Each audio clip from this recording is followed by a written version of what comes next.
There's nothing like adversity to boost ingenuity. Tyrrell proved it several times, one of them in 1997 when they recycled old wings into mini-wings in a desperate attempt to get more grip at high downforce tracks.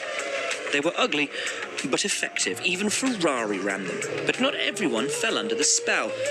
A neat designer like Adrian Newey was having none of it for his elegant McLaren. Finally, the FIA deemed them illegal for being unsafe after the 1998 season. When one takes into consideration the efforts that were made by a team, of course it's disappointing, but we were one of the people who got some real advantage out of these side wings. I think, to be truthful about it, there was a impairing of vision from a driver's point of view in terms of what he could actually see. And if there is a question ever of safety, you have to side on the safety aspect. In late 2005, Renault developed a simple mechanical device fitted in the nose of the car that comprised a weight mounted in a spring. They named it a tuned mass damper, and it improved the car's performance by dampening out tyre bouncing frequencies throughout corners, and therefore keeping grip levels more consistent. Look how much the Ferrari vibrates over the curve. And here's the Renault going completely off track. As you can see, the car itself would stay almost flat as the suspension absorbed the tyre bounce. For 2006, and with FIA approval, the French team also fitted the system in the rear of the car. Of course, other teams tried to copy it, but they didn't get nearly as much of a benefit. With the use of mass dampers growing, however, the FIA stepped in and outlawed them completely, following the F1 engineers hate onboard cameras. They add weight to the cars and they affect its aerodynamic efficiency. Because of that, in 2014, Red Bull hid the camera in the car's nose, instead of using the mandatory camera mountings. But as you can see, actually as you can't see, the change was far from seamless. The rules say the mountings must not be located inside the carbon structure itself, but Adrian Newey's loophole was that the camera was in fact inside the non-structural vanity panel. The trick didn't work though, and they had to revert to the traditional solution after 5 races. McLaren were the adventurous ones in 2010 when they pioneered this snorkel. Baptised the F-duct, it channeled airflow and allowed their car to go up to 6 miles faster on straights. How the system worked was both rudimentary and clever. A movable aerodynamic device wouldn't have passed the FIA regulations, but the F-duct found its way around the rules. It was up to the driver to activate the gadget, covering a hole in the cockpit with his left leg. Soon many teams copied the idea, but a few went too far. Ferrari opened the Pandora's box when everyone saw Fernando Alonso driving one-handed at the Spanish Grand Prix. When he operates your F-duct with his left hand, changes the brake balance with his right hand, how's he steering? I don't think with the feet, but he should steer with the hand that is available. But he doesn't have a hand available. I don't know. Maybe the car is too good at that. I don't know. But the car can drive itself. No, I would love to be. No. Let's say that he's really good driving on that. Nothing to say. It emerged that their system required the driver to cover a hole with his hand, and Ferrari weren't the only ones. Thus, teams agreed to ban the F-duct, both for safety and cost issues, ahead of the 2011 season.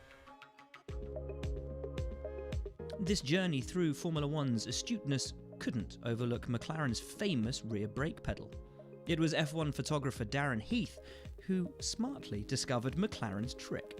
Having a hunch of what he might find, he sneaked his camera inside Mika Häkkinen's retired car at the 1997 Luxembourg Grand Prix, revealing their hidden innovation. The third pedal allowed the driver to control the rear braking of the car independently and substantially improved performance by reducing either understeer or wheel spin.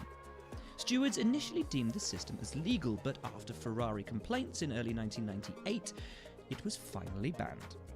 We were fortunate in being the first of the 3 teams running the system, find a performance advantage within the regulations, and that the only response that a rival team has is to try and find a way to have it banned, as opposed to rising to the technical challenge.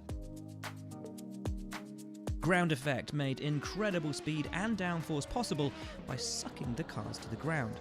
Adding skirts to the bodywork was a way of achieving this, so airflow would get trapped under the car and suck it to the asphalt.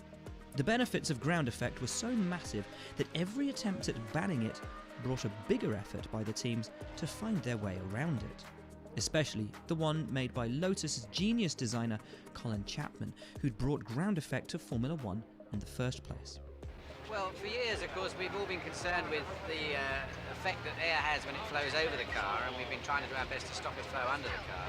What we're really trying to do is to promote airflow under the car in order to be able to contour the underside of the car so it produces a negative lift. In other words, the air passing under the car helps to hold it on the road. The risk of the cars taking off was high, so skirts were banned for the 1981 season. Teams quickly reacted, and Lotus's solution was the Lotus 88, a car with two chassis. The upper one was able to adapt its height, exploiting ground effect at high speeds, but still respecting the ground clearance rule when the car was stopped, while the bottom chassis was still and shielded the driver against forces of conventional ground effect cars. Teams, however, quickly protested against it, arguing that while it shouldn't be illegal, they would all have to deploy one and the costs would be massive. The governing body listened, and the Lotus 88 died, despite all of Colin Chapman's efforts in court. In 2009, massive rule changes reduced downforce by 50%, so teams had to be extra creative to get some of it back, and it was Brawn GP who made the most of it. This was a traditional diffuser, and this is the one Brawn used. Double diffusers had a different central channel, using its shape to create a double-decker design. Their diffuser's controversial aspect was the hole in the rear, which increased the airflow speed and, as a consequence, generated more downforce. The double diffuser remained legal and was a key part of the car that would go on to win both 2009 championships before being banned. In 1982, three British teams, Lotus, Williams and Brabham, couldn't keep pace with the turbo cars at the front, and so found an ingenious way of racing their cars below the minimum weight limit. They did this by emptying their reserve water tanks, mainly used for brake cooling, before the race began, and making sure it was topped up again before scrutineers inspected it afterwards. Nelson Piquet won his home race as a result, but both he and second place Keke Rosberg were disqualified, and the tactic, though technically legal, was immediately outlawed. 2 years later, it was Tyrrell who used an even more flagrant trick. They not only ran underweight cars, emptying their water tanks, but topped them up before the end of the race with an additional 2 gallons of water mixed with 140 pounds of lead shot.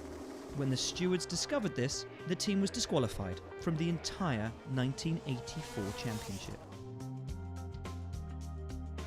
First introduced in 1976, Tyrrell's 6-wheeled P34 showed potential right away, getting its only win at the Swedish Grand Prix in Anderstorp. It's going to be fast down the straight because it's narrow, and it's going to be fast around the corner because it's got more rubber. After poor results in 1977, Tyrrell discontinued their 6-wheeler, but the concept didn't die. 3 other teams would develop it. March's design never made it to a Grand Prix, and the same happened to Ferrari's 312 T6. The idea then hibernated until 1982, when Williams tested another promising 6-wheeler. It didn't only provide more grip, but also extracted more potential of ground effect, with longer skirts that extended the bodywork closer to the ground. Unfortunately for Williams, both ground effect and 4-wheel drive were banned for the 1983 season, and all those promising designs went straight into the skip.